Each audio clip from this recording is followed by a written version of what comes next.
She pointed right at my daughter and shouted, "Turn that music off or I'm calling the cops." The music wasn't even loud, just a soft song playing while my little girl, who's been in a wheelchair since birth, was finally celebrating something she worked her whole life for. It was her graduation day. We had a small setup in our backyard, nothing fancy.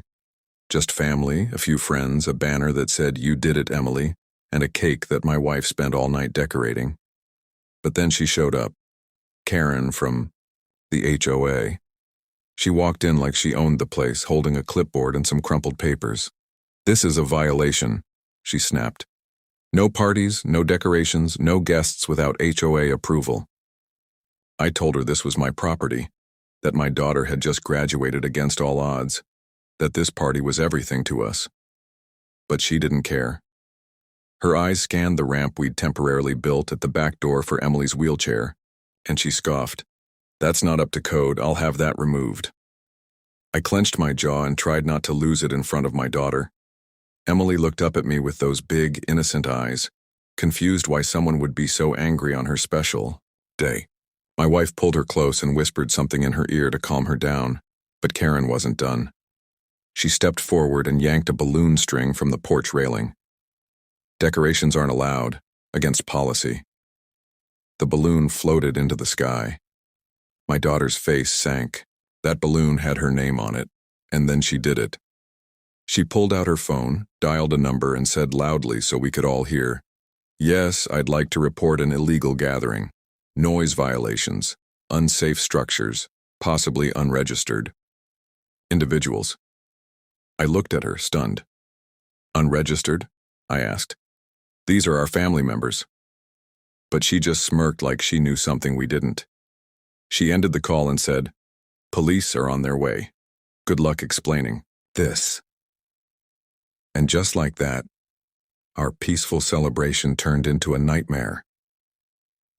I wanted to scream, but I stayed calm. Not for her, for Emily. My wife held our daughter tight, trying to keep her distracted, but Emily knew something was wrong. She kept looking at me with worry in her eyes. The guests were whispering. My cousin quietly started gathering the gifts and moving them inside just in case. And then we heard it. Sirens. 2 police cruisers rolled up to our driveway like we were some kind of criminals. Karen stood tall, arms crossed, like she had summoned her army. The officers stepped out, unsure at first, scanning the scene. A backyard, a banner, a kid in a wheelchair holding a slice of cake. Nothing wild, but Karen rushed over to them like she was their boss. "Officers, finally. I warned them not to hold this party. They've got unauthorized construction, too many guests, and loud music. This whole event is a code violation." One of the officers looked at her, then back at us. "Ma'am, we're going to need to talk to the homeowner." I stepped forward. "That's me," I said. "This is my house, and this is my daughter's graduation party." Karen jumped in again. "They installed a ramp without HOA permission. It's dangerous. Plus, they've got strangers here." "She's lying," I interrupted, still calm but firm. "That ramp was built with city permits, and those strangers are our friends and family." The officers asked to see my ID. I handed it over without hesitation.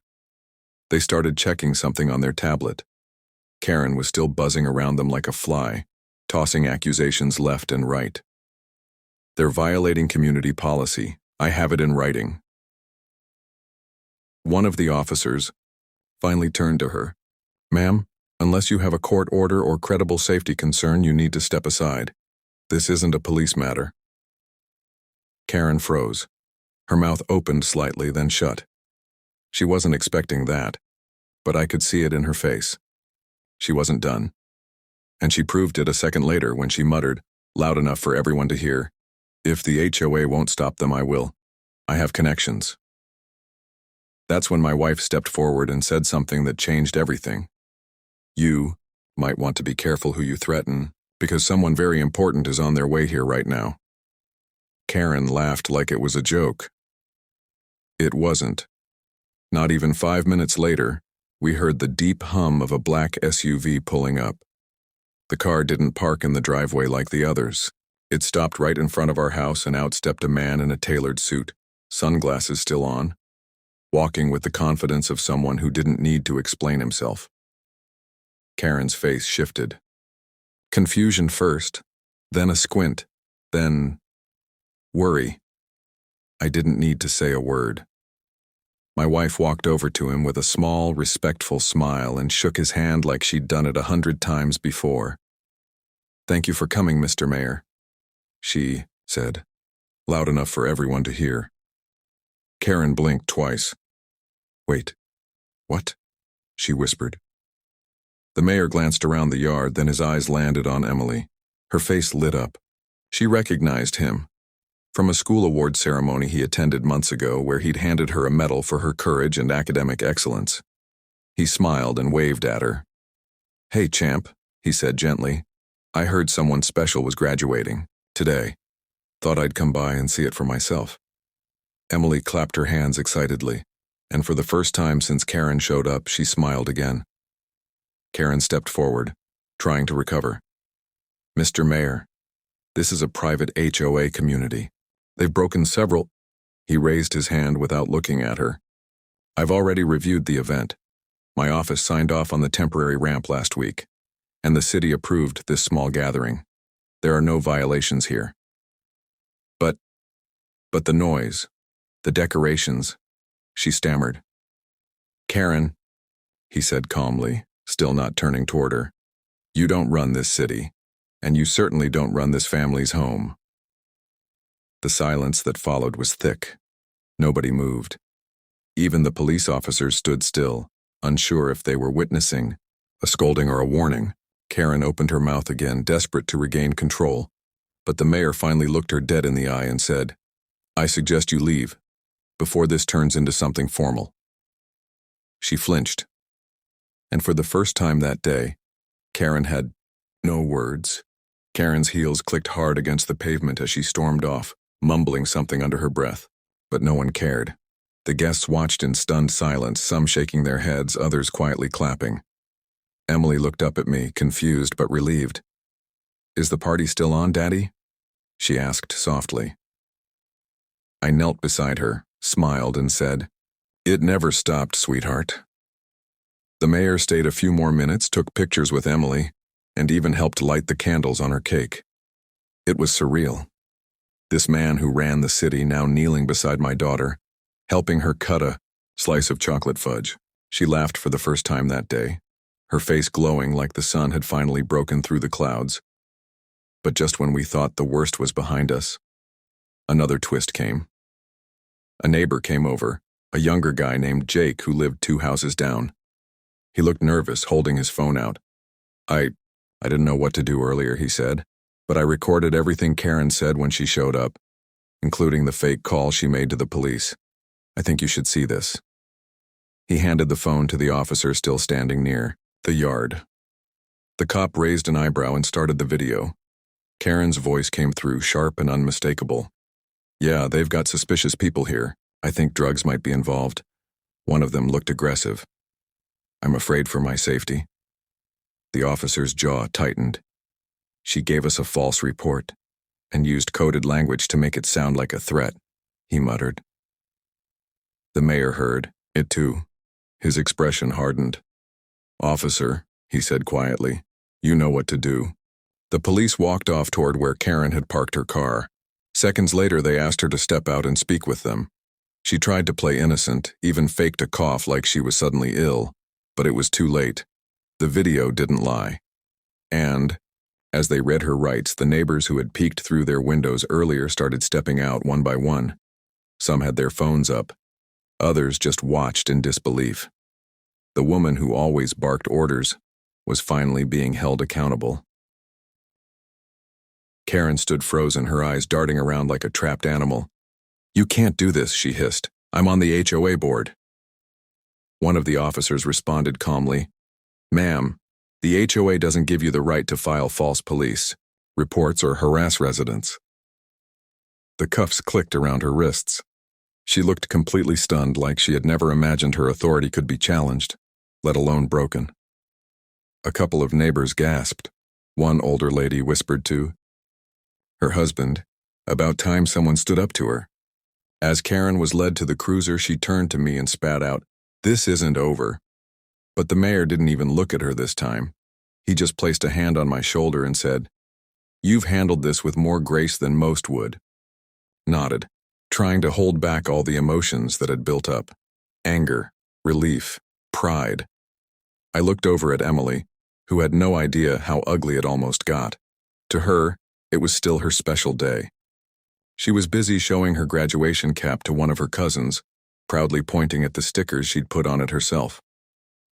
One of the other parents at the party, a veteran named Marcus, walked over to me. He'd been quiet the whole time, but now he leaned in and said, "Just so you know, a few of us in the neighborhood have been dealing with Karen for years. But what you just did, that gave us all a voice. We're calling for a vote to remove her from the HOA board. Enough's enough." I didn't expect that. I never wanted to start a movement. I just wanted my daughter to feel normal for one day. But it seemed like today wasn't just about Emily's graduation anymore.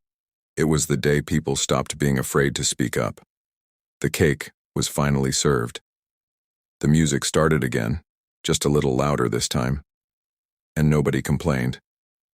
Kids ran around the yard, neighbors actually joined in. It felt different, not just a celebration. It felt like we'd taken something back. As the sun dipped lower, casting a warm golden light across the yard, Emily sat at the center of it all, her wheelchair surrounded by balloons, her lap full of cards, her face glowing with happiness. I watched her laugh with her cousins and nibble at her second piece of cake, completely unaware of the storm that had just passed. The mayor quietly pulled me aside before leaving. "I didn't just come because your wife called me," he said.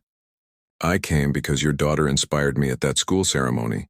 Kids like her, they remind us what real strength looks like." I nodded, overwhelmed, unsure what to even say. But then he added something that gave me chills.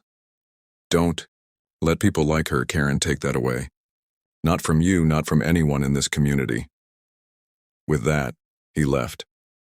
And honestly, it felt like he left more than just words behind.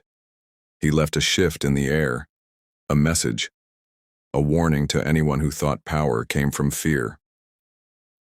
Later that evening, as the crowd started to thin, Jake and the neighbor who filmed everything and returned with news. The HOA president just sent out a message. Karen's been suspended pending investigation. They're scheduling an emergency vote to remove her permanently. I wasn't sure whether to feel victorious or just relieved. My wife hugged me tightly and whispered, "You did it. You protected her day." But I shook my head and looked at Emily. No, she did. She made people care enough to show up, to stand up. We just followed her lead. The lights twinkled on in the backyard. Emily's favorite song played again, this time louder, bolder. She raised her hands and laughed like the world was finally hers. And for the first time in a long time, it truly felt like justice had a sound. It sounded like celebration, like freedom, like a little girl's laughter echoing through a neighborhood that finally remembered what community meant. And somewhere, just down the block, a certain Karen sat alone in her house, watching it all happen, powerless for the first time. The next morning, my phone was buzzing nonstop. Missed calls, texts, emails, even a couple local news stations had reached out. Somehow the video Jake took had made its way online. And it exploded. HOA Karen gets arrested for ruining disabled girl's graduation party. Mayor steps in. That was the headline on one viral post. The comments were flooding in. People from all over the country were chiming in. Veterans, single parents, families with disabled children, all saying the same thing. Thank you for standing up. Thank you for not backing down. Even Emily's school principal called to say the district wanted to recognize her again, this time publicly, for her perseverance and courage. My wife cried when she heard that. As for the neighborhood, something had changed overnight. People who used to avoid eye contact were now waving. One neighbor brought over cookies and apologized for not speaking up sooner. Another offered to help build a better ramp, stronger and wider. just in case more guests come next time. And then, that evening, the doorbell rang.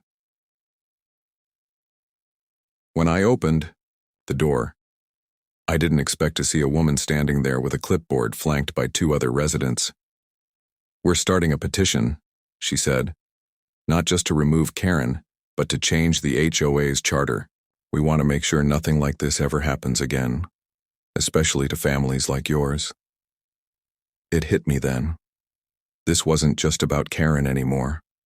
She was a symptom, a face for something bigger: abuse of power, fear-driven control, the idea that kindness could be overridden by rules twisted to serve the selfish. But not anymore.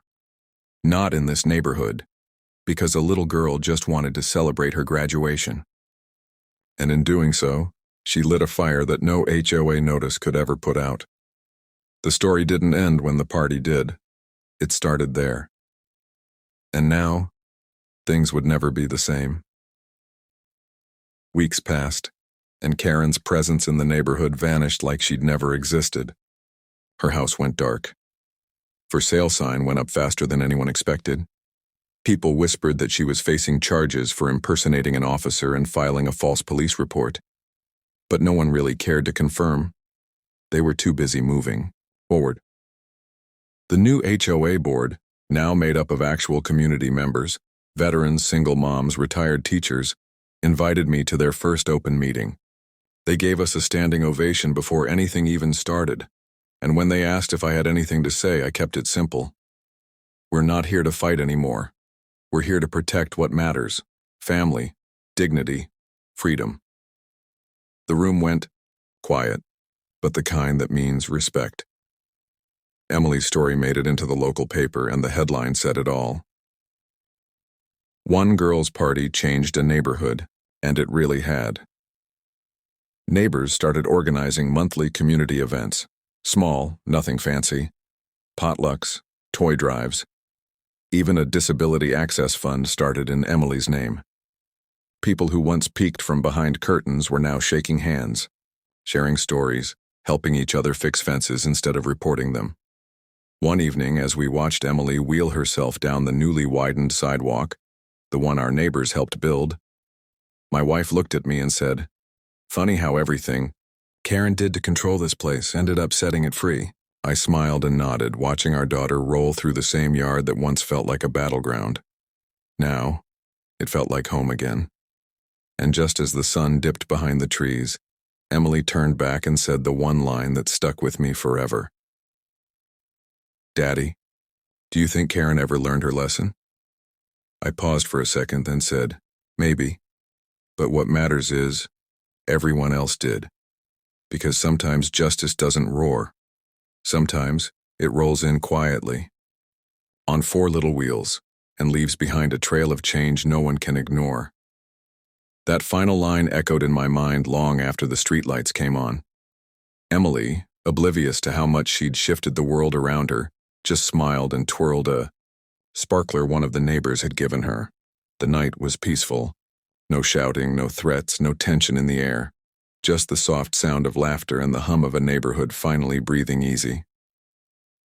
And in that peace, something unexpected happened. A letter arrived. It wasn't from Karen. She had disappeared. Completely. This one came from the city.